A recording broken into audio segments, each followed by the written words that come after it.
नमस्कार, मैं हूं संजय शर्मा। आप देख रहे हैं 4 PM मध्य प्रदेश। डरे हुए राजनेता क्या करते हैं, वही करते हैं जो प्रधानमंत्री कर रहे हैं। आधी आधी रात को झूठे संदेश दे रहे हैं, लेकिन नौजवान उनकी बात सुनने को तैयार नहीं है। अभय दुबे जी ने पूरे खेल की पोल पट्टी खोल दी, रख दी है, चलते हैं सीधा उनके पास। नमस्कार, मैं हूं संजय शर्मा। आप देख रहे हैं 4 PM न्यूज नेटवर्क। अहंकार किसी व्यक्ति का ठीक नहीं होता, रावण का भी नहीं था। और लोग कहते हैं भगवान का भोजन घमंडी है, घमंडी गाते हैं। एक हमारे विश्व गुरु जी थे जो किसी से संवाद ही नहीं करना चाहते थे। 700-800 किसान मर गए, तो उसके बाद जब चुनाव आ गए तो उनको लगा तपस्या में कमी रह गई है। बेरोजगारों से वो बात नहीं करना चाहते। छात्र जब जंतर मंतर पर बैठे, उनको लगा बड़ा छोटा सा काम है, ये क्या फर्क पड़ेगा। लेकिन छात्रों ने, नौजवानों ने पूरे देश की दिशा बदल दी। केवल सरकार को ही नहीं झुकाया, रात के 12 बजे विश्व गुरु को आके ऐलान करना पड़ा, हम फास्ट ट्रैक कोर्ट बना रहे हैं, हम ये कर रहे हैं, वो कर रहे हैं। 47 अफसरों को बर्खास्त कर दिया गया। दिन ही खराब हो रहे हैं, रेल राज्य मंत्री का इस्तीफा हो गया। लेकिन धर्मेंद्र प्रधान का कोई जिक्र नहीं है। वांगचुक जी को जूस पिला दिया जेपी नड्डा ने, जितेंद्र जी ने। हालांकि मुझे बुरा लगा, मैंने शो में भी कहा, वीडियो बनाया कि वांगचुक साहब को अगर अनशन तोड़ना था तोड़ देना चाहिए था। काबिल व्यक्ति है, लंबी उम्र है उनकी। लेकिन जो जूस पीना चाहिए था वो किसी आंदोलनकारी बच्चे के हाथ से पीना चाहिए था। ये तो वो ही मंत्री हैं जो वांगचुक साहब को जूस पिला के मैसेज देना चाहते हैं नौजवानों को कि तुम्हारे नेताओं को हमारे संग गुप्त समझौता है, अन्ना की तरह। ये मैसेज देना चाहते हैं आंदोलन खत्म हो जाए। लेकिन अप्रत्याशित रूप से आंदोलन बढ़ता चला जा रहा है। प्रधानमंत्री के भरोसे की लोग मजाक उड़ा रहे हैं। नौजवान के मीम्स भरे पड़े हैं कि इनका क्या भरोसा, ये तो ट्रम्प के भी बाप हैं, कब पलट जाए कहाँ नहीं जा सकता। कैसे होगा, कब होगा, कह नहीं सकते। लेकिन ये बात सही है कि ये आंदोलन अब चाहे वांगचुक हो, चाहे काकरोच पार्टी हो, इनके हाथ से निकल गया। राहुल गांधी एकदम तीखे मोड़ पर हैं कि प्रधानमंत्री के इस तरह झूठे वादों से काम चलेगा नहीं। केजरीवाल अलग मोड में है। क्या लग रहा है आपको, ये आंदोलन क्या खत्म होगा? ये आंदोलन अगर बढ़ेगा तो ये कहाँ तक बढ़ेगा? पेपर लीक, एक के बाद एक लीक, एक के बाद एक भ्रष्टाचार की कहानियां। ऐसा लग रहा है सरकार के ऊपर पहाड़ गिर पड़ा है। प्रधानमंत्री 12 बजे आ रहे हैं और कह रहे हैं, आज मंत्रियों से कह रहे हैं कि इंस्टाग्राम सीखिए, आप इंस्टाग्राम पे फीड करना सीखिए। उनको पता है कि जैन जी सब इंस्टाग्राम पे हैं। गोदी मीडिया कह रहा है, चला रहा है स्पेशल शो जैन जी के लिए। प्रधानमंत्री का जैन जी संदेश काबिलियत का दिखा रहा है कि उन्होंने माय डियर फ्रेंड्स कहा। ये बात गोदी मीडिया के लिए बहुत बड़ी है। धर्मेंद्र प्रधान के इस्तीफे का तो मतलब नहीं है। अमित शाह उतरे गाड़ी से, मुझे लगा कि पत्रकार पूछेंगे कि क्या हो रहा है धर्मेंद्र प्रधान के इस्तीफे का। गोदी मीडिया पूछ रहा है कि आपकी धोती कितनी अच्छी लग रही है, आप तो नए एंगल के कपड़े पहन कर आए हैं। अब सड़क सड़क पे पिटाई हो रही है। मैं इसको ठीक तो नहीं मानता, इस तरह के हमले को ठीक नहीं मानता। लेकिन ये जो स्टूडियो में बैठ के सुधीर चौधरी, नाविका कुमार हैं, चैलेंज दे रहा हूँ मैं। आज इस मंच पे जो अंजना कश्यप मुझ पर मुकदमा कर रही हैं, कल सुप्रीम कोर्ट में सुनवाई भी है उन सारी रिटों की जो ये बिल लेकर आए हैं। उस बिल के खिलाफ सुप्रीम कोर्ट में सुनवाई है, उसमें मैं भी पार्टी हूँ। कल सुप्रीम कोर्ट में मेरा पक्ष भी सुना जाएगा कि डिजिटल प्लेटफॉर्म पर डिजिटल आज़ादी के खिलाफ जो ये लोग बिल लेकर आए थे, उसके खिलाफ सुप्रीम कोर्ट में गए थे बहुत सारे संगठन, और मैं भी गया था उसमें। लेकिन जो अंजना कश्यप मुझ पर मुकदमा कर रही हैं, मैं उनको चैलेंज देता हूँ, दिन तय करें, तारीख तय करें, आज, कल की, परसों की, मेरे साथ चले, मुझसे 10 कदम दूरी पे चलें, इस जंतर मंतर पर चलें और देख लें कि देश का नौजवान किसका स्वागत किस तरह से करता है। हिम्मत हो तो सुधीर चौधरी जाएं, हिम्मत हो तो रूपका ले आके जाके दिखाएं, हिम्मत हो तो नाविका कुमार जाके दिखाएं, हिम्मत तो ये देवगन चोपड़ा खोपड़ा जो अंदर बैठ के करते हैं, हिम्मत हो तो जाके दिखाएं, हिम्मत हो तो शुभंकर मिश्रा जाके दिखाए जो इस धरने को, इस आंदोलन को भी हिंदू मुसलमान में बदल रहा है, सियासी दवा बेचता है। ये लोग जान ही रहे हैं, उनके रिपोर्टरों की बेइज्जती हो रही है पूरे देश में। अब इनको गोदी मीडिया के समझ में आ गया ना, देश चाहता क्या है, देश की मांग क्या है। क्या लग रहा है इस आंदोलन का? मैंने लंबा एक लेक्चर दे दिया अभय जी, मुझे तो आपको कोई बात नहीं, कोई बात नहीं। देखिए, मुख्य बात यह है कि सरकार किससे बात कर रही है। सरकार काकरोच जनता पार्टी से बात कर रही है। सरकार सोनम वांगचू से बात कर रही है। सोनम वांगचू से बात करते करते, जिसको सोनम वांगचू ने अपने पत्र में माय डियर नड्डा जी और माय डियर जितेंद्र जी लिखा है, वो उनकी बातचीत एक मुकाम तक पहुंच गई और उन्होंने अपना अनशन तोड़ दिया। अब सरकार का फोकस इस बात पे है कि काकरोच जनता पार्टी भी पीछे हट जाए। सोनम वांगचू से उन्होंने ये मनवा लिया कि उनकी धर्मेंद्र प्रधान के इस्तीफे की मांग जो है ना, वो मुख्य मांग नहीं है। उन्होंने उस पर अपनी मांग को एक तरह से यू टर्न ले लिया। उन्होंने कह दिया कि वो सोनम धर्मेंद्र प्रधान के इस्तीफे पर विचार कर लें, ये उन्होंने कहा। इसका मतलब ये है कि उनकी मांग नहीं रही। सरकार तो कह ही सकती है, हर किसी भी चीज पे कह सकती है कि हम विचार कर लें। अच्छा, जबकि माना ये जाता है कि जब भी आप सरकार या सरकारी अफसर या मंत्री जब किसी चीज के बारे में जब कहते हैं कि आई विल कंसीडर इट, इसका मतलब ये होता है कि वो काम नहीं होगा। जब वो उन्हें किसी काम करना चाहते हैं तो वो कहेंगे no it will be done. जब वो इट विल बी डन कहें, समझ लीजिए काम हो जाएगा। अगर उन्होंने कहा कि आई विल कंसीडर इट, तो फिर काम नहीं होगा। अगर आपने किसी नेता को अर्जी दी, मंत्री को अर्जी दी, उसे नीचे से नीचे लिख दिया अपने सचिव के लिए कि वो नियमानुसार इस काम को करें, इसका मतलब काम नहीं होगा। तो कंसीडर करने का मतलब ही ये है कि काम नहीं होगा, धर्मेंद्र प्रधान का इस्तीफा नहीं होगा, पहली बात। तो सोनम वांगचुक तो सरकार ने उनको पटा लिया, या वो पहले से पटे हुए थे, जो भी हो, हम इन सब चक्करों में नहीं फंसना चाहते, ये बात नहीं करना चाहते। दरअसल सोनम वांगचुक अब सीन पर नहीं है। उन्होंने जो कुछ किया, जो कुछ उनकी भूमिका थी, जाने अनजाने, वो भूमिका पूरी हो चुकी है। आज के बाद से हम लोग शायद उनकी चर्चा भी नहीं करेंगे, सोनम वांगचुक की। और इसी तरीके से जो सक्रिय आंदोलनकारी हैं, जो जंतर मंतर पर 25 से 35 हजार की संख्या में जमे हुए हैं, वहां पैर रखने की जगह नहीं है, वो भी अब सोनम वांगचुक के बारे में सोचना और चर्चा करना बंद कर देंगे। अब सवाल उठता है कि कांग्रेस जनता पार्टी क्या करेगी, ये है एक बड़ा मुद्दा। आज विट्ठल भाई पटेल हाउस में कांग्रेस जनता पार्टी के प्रतिनिधिमंडल के साथ में सरकारी प्रतिनिधिमंडल की बात हुई। सरकारी प्रतिनिधिमंडल में जेपी नड्डा थे और मंत्री लोग और थे। कांग्रेस जनता पार्टी में के प्रतिनिधिमंडल में दीप के नहीं थे, लेकिन उनके दोनों प्रवक्ता थे, रांका और वो एक और प्रवक्ता है, दोनों थे। इन तीनों प्रवक्ताओं ने उनके सामने 3 मांगे रखी। एक तो मांग ये रखी कि कोई मुकदमे नहीं लगेंगे और उन्हें मुआवजा दिया जाए। ये सब मत, ये इन मांगों को उन भाजपा के प्रतिनिधिमंडल ने कहा कि हम इन मांगों को मानने के लिए तैयार हैं। हम कोई मुकदमा नहीं लगाएंगे, कोई एफआईआर नहीं दर्ज करेंगे, और हम इन लोगों को मुआवजा देने के लिए भी तैयार हैं, इसमें हमें कोई दिक्कत नहीं। तीसरी मांग उन्होंने रखी कि धर्मेंद्र प्रधान का इस्तीफा होना चाहिए। ये मांग उन्होंने नहीं मानी। बाद में जेपी नड्डा ने कहा भी पत्रकारों से कि उन्होंने 3 मांगे रखी, उन्होंने 3 मांगों पर हम विचार कर रहे हैं। लेकिन अंदरूनी स्रोत बताते हैं कि 2 मांगे मानने के लिए वो तैयार हैं, तीसरी मांग मानने के लिए तैयार नहीं है। पार्टी का, भाजपा के अंदर माहौल ये है कि पूरी पार्टी धर्मेंद्र प्रधान के साथ है, और तर्क ये दिया जा रहा है कि इस्तीफा देना तो आसान बात है, धर्मेंद्र प्रधान तो सिस्टम को ठीक करेंगे।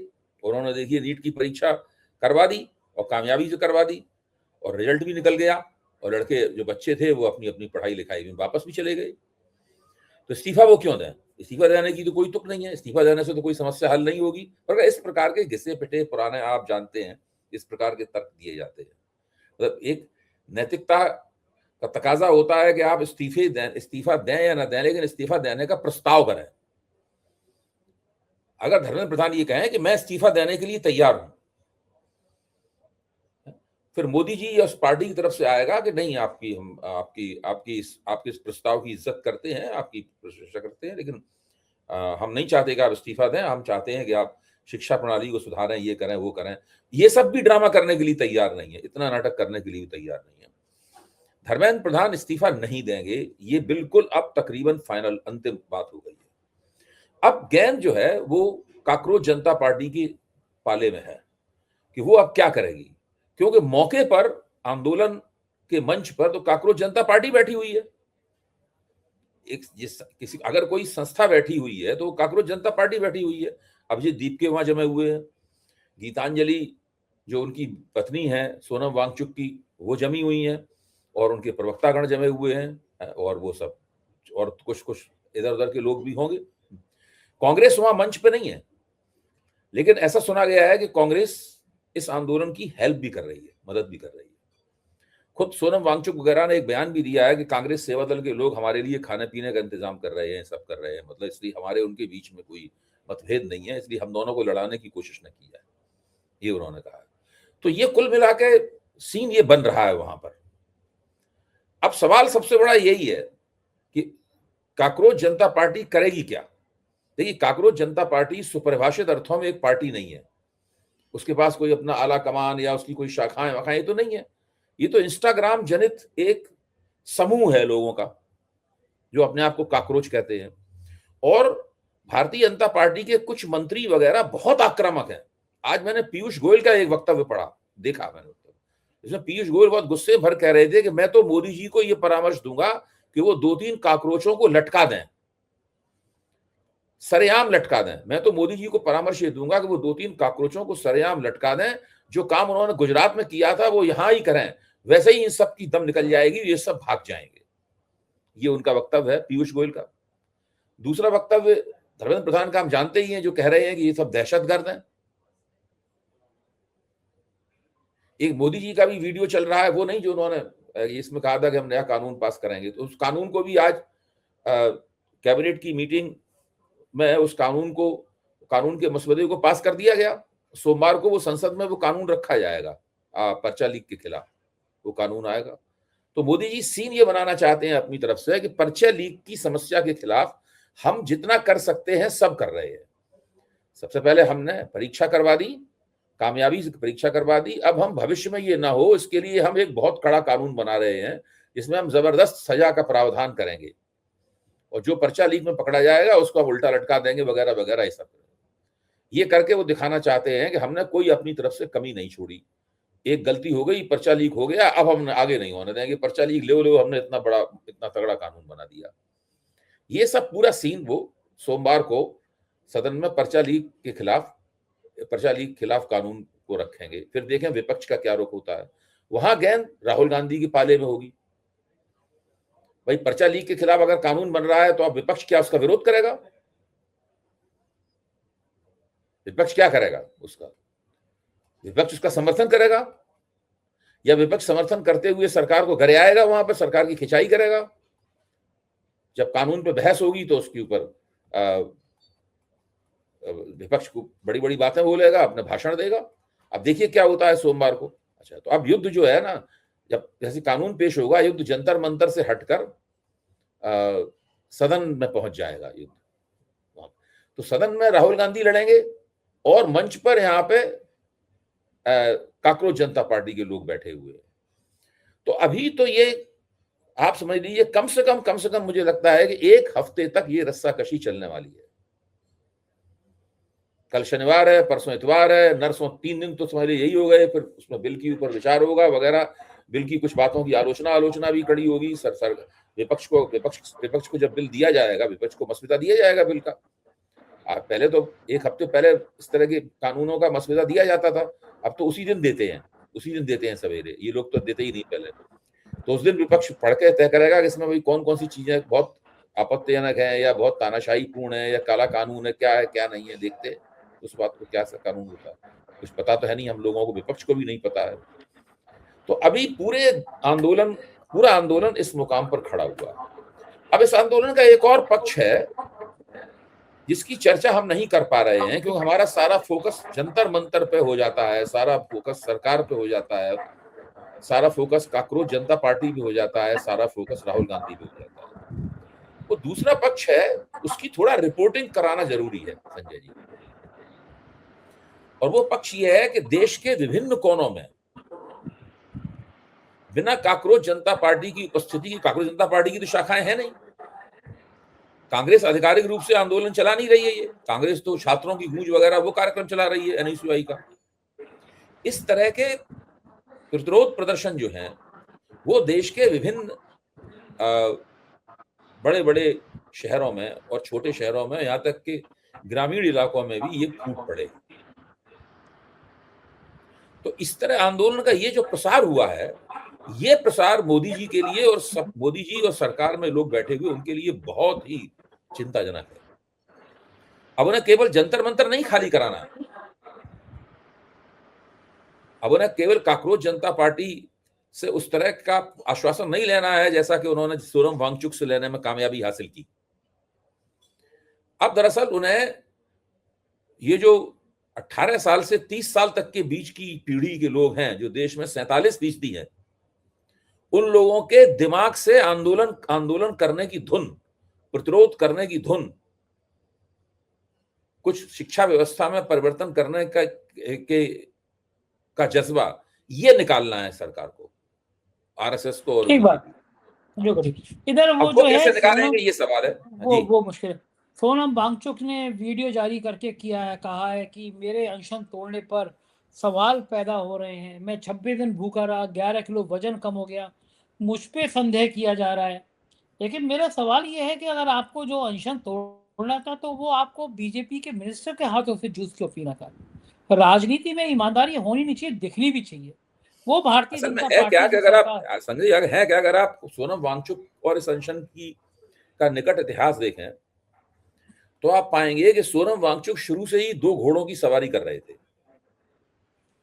उनके लिए शायद ये जरूरी भी है। जरूरी इसलिए है कि उन्हें लद्दाख के लिए स्पेशल दर्जा चाहिए, विशेष दर्जा चाहिए उन्हें लद्दाख के लिए। मुख्य तौर पे वो एक्टिविस्ट तो लद्दाख के हैं। मुझको लगता है कि उनके कानों में मोदी जी का कोई संदेश फुसफुसाया गया है कि लद्दाख पे आपकी हम मांगे मान लेंगे। आप ये इसको धर्मेंद्र प्रधान के इस्तीफे को कंसीडरेशन की कैटेगरी में ले आइए, और वो उन्होंने कर दिया, ऐसा मुझे लगता है। ये एक ऐसा प्रश्न है धीरे धीरे अभी साफ होगा। हो सकता है कुछ दिनों बाद जब ये सब मामला निबट जाएगा तो पता चला कि सोनम वांगचुक की मांगे सरकार ने मान ली। और सोनम वांगचुक इतनी बड़ी हैसियत है उनकी, अगर लद्दाख को विशेष दर्जा मिल गया तो वहां पे जो भी उसकी विधानसभा या पंचायत जो भी कुछ बनेगी, मतलब सोनम वांगचुक ही उसके प्रमुख होंगे, वही उसके प्रशासक होंगे, वही उसके मुख्यमंत्री होंगे, जो भी हैसियत बनती है, जो भी पद का नाम होगा वो सब उसके अलावा तो कोई होगा ही नहीं, कोई उनका मुकाबला वहां कर ही नहीं पाएगा। तो ये तो आगे चल के मालूम पड़ेगा। अच्छा, अब सवाल ये है कि अभिजीत दीपके को कैसे सरकार निपटेगी उनसे, क्योंकि अभिजीत दीपके से निपटने क्योंकि अभिजीत दीपके ने अगर ये धर्मेंद्र प्रधान वाली मांग वापस ले ली सोनम वांगचुक की तरीके से, तो उनकी जो भी राजनीतिक पूंजी है, जमा पूंजी है, अभी जब उन्होंने शिकागो में बैठकर वो इंस्टाग्राम पे काकरोच जनता पार्टी बनाई थी, तब से अब तक उन्होंने जो भी राजनीतिक जमा पूंजी कमाई है, उसमें कुछ विवाद भी शामिल है, जो भी है वो तुरंत डबल जीरो में बदल जाएगी। वो नहीं, उसका सब कुछ खत्म हो जाएगा उनका, क्योंकि उनकी हिस्ट्री सोनम वांगचुक ऐसी है नहीं। सोनम वांगचुक की इतिहास तो बहुत पुराना है, वो मैग्सेसे अवार्ड विनर हैं, और भी कई उन्हें पुरस्कार वगैरह मिल चुके हैं। उनके बारे में ये कहा जाता है कि उन्हीं के ऊपर 3 इडियट फिल्म बनी थी, हालांकि आमिर खान ने इसको मना कर दिया है कि हम बोले आप तो जानते ही नहीं सोनम वांगचुक कौन है। लेकिन तो उनकी प्रतिष्ठा अधिक है। वो अमिताभ बच्चन के कौन बनेगा करोड़पति कार्यक्रम में भी आ चुके हैं। वो कार्यक्रम मैं देखता नहीं हूँ, अमिताभ बच्चन के कार्यक्रम जब वो आ रहे, सोनम वांगचुक तो मैंने उसको देखा था, पुरानी बात हो गई। तो वो प्रतिष्ठित आदमी है, जमे हुए आदमी है, और लद्दाख के एक्टिविज्म में सरकार उन्हें देशद्रोह के आरोप में जेल भी डाल चुकी है, जेल से रिहा भी सरकार कर चुकी है। तो उनका एक इतिहास है। वो इतिहास अभिजीत दीपके के पास नहीं है। सोनम वांगचुक तो कुछ भी करते, कुछ भी करें, कुछ ना करें, वो सोनम वांगचुक ही बने रहेंगे। अभिजीत दीपके समाप्त हो जाएंगे, जीरो हो जाएंगे, अगर उन्होंने ये मांग जो है उन्होंने सरकार की मान ली कि वो धर्मेंद्र प्रधान के इस्तीफे से एक कदम पीछे हट जाए या दाएं बाएं हो जाए। तो ये यहाँ पे बात फंसी हुई है पूरी तरीके से। जी बिल्कुल ठीक है अभय जी। और मजे की बात ये, पहले प्रधानमंत्री जी 8 बजे आते थे, नोटबंदी जीएसटी। अब प्रधानमंत्री जी को नींद नहीं आ रही है, आधी रात को आती है। 2 दिन पहले परसों आधी रात को आके उन्होंने वीडियो जारी किया कि हम फास्ट ट्रैक बनाएंगे और ये करेंगे वो करेंगे। और जिस समय मैं आपसे बात कर रहा हूँ, रात के 11 बज रहे हैं, 5 मिनट पहले, 7 मिनट पहले प्रधानमंत्री जी फिर प्रकट हो गए। और प्रधानमंत्री जी क्या रहे हैं, सुनिए, आप मजेदार बात, हंसेंगे। युवाओं को बहुत बहुत धन्यवाद, आपने मुझे इतना बढ़िया रिस्पांस दिया मेरे वीडियो पे, मेरी बातचीत पे, आपने इतने सकारात्मक सुझाव दिए। अभी इंस्टाग्राम का नया चस्का लगा है प्रधानमंत्री जी को। मंत्रियों से कह रहे थे कि तुम इंस्टाग्राम पे जोड़ो, क्योंकि अब इंस्टाग्राम की ताकत समझ में आ रही है। सवेरे तो मुझे कुछ और पता लगा था संजय जी, सवेरे तो मुझे पता लगा था कि प्रधानमंत्री का वो जो वीडियो था, इसमें उन्होंने नया कानून लाने की बात कही थी, उसके नीचे जो टिप्पणियां आई थी वो प्रधानमंत्री के प्रति काफी कठोर टिप्पणियां थी, बहुत खराब थी, बहुत अश्लील, बहुत ही खराब टिप्पणियां थी, गाली गलौज पूर्ण टिप्पणियां थी। अब प्रधानमंत्री झूठे नैरेटिव चलाने में माहिर हैं। अब वो अपनी तरफ से कहेंगे बड़ी सकारात्मक टिप्पणी आई। अब सवाल ये है कि अब आप खंडन करते फिजिए कि नहीं, सकारात्मक नहीं थी, नकारात्मक टिप्पणी थी। अब आप उनकी सकारात्मक टिप्पणियों के मुकाबले ये नकारात्मक टिप्पणियां करें, कुछ टिप्पणियां भी सुना दिखा देते 4 PM के मंच पे तो मजा आ जाता। मैं सोच रहा हूँ शो ही कर दूं, टिप्पणियां दिखा दूं, गूगल पे दिखा देंगे, फिर एक टिप्पणी परसों शो चैनल कर बंद कर देंगे। मुझे परसों ही चैनल बंद हो जाएगा, फिर मुझे हैदर भाई तला साहब का प्रिंसिपल के पास जाना पड़ेगा कि जाइए भैया हाई कोर्ट चैनल बंद। अगर जो टिप्पणियां आ रही है ना, प्रधानमंत्री जी कह रहे हैं बड़ा बड़ा शुक्रिया, सकारात्मक सुझाव, अगर मैं वो टिप्पणियां पढ़ दूंगा और प्रधानमंत्री जी ने खुद पढ़ी होंगी तो शायद कल इस्तीफा दे देंगे कि देश मेरे बारे में इतना अच्छा सोचता है, इतनी गालियां देता है मुझे। प्रधानमंत्री की छवि खत्म हो गई, तार तार हो गई, जो वो आइकॉन बनते थे ना। देखिए, मैं आज सवेरे से मैं ये बात, एक दो मित्रों से बातचीत चर्चा हुई, मैंने एक बात दोहराई थी। एक सज्जन है हर्बर्ट सिलोन है, बड़े पुराने लेखक थे, तो शायद है नहीं इस दुनिया में। उनकी एक किताब है जिसका शीर्षक है तानाशाहों की पाठशाला। उसके अंदर एक फिक्रा है जो बड़ा मशहूर हुआ है कि तानाशाह मुंह पे तमाचा खाकर सिंहासन से नहीं उतरता, वो पैदे पे लात खा के उतरता है। संजय जी, तो मोदी जी के खिलाफ इंस्टाग्राम पर टिप्पणियां करके नहीं आप मोदी जी को सत्ता से हटा सकते। उसके लिए कुछ और करना पड़ेगा, उसके लिए कुछ और करना पड़ेगा। क्या करना पड़ेगा ये मैं अभी नहीं कह सकता। अच्छा, वैसे मैंने पढ़ा था कि तानाशाह को सबसे ज्यादा डर ये लगता है, इस बात का लगता है कि लोग उससे डरना बंद कर देते हैं, उसका सबसे बड़ा डर होता है। तो हमारे प्रधानमंत्री जी का भी यही डर क्या सबसे बड़ा काम आ गया कि लोगों ने उनसे डरना बंद कर दिया? क्या लगता है आपको? देखिए, जो राजनेता होते हैं और खासतौर से राष्ट्रीय स्वयंसेवक संघ की कतारों से निकले हुए राजनेता,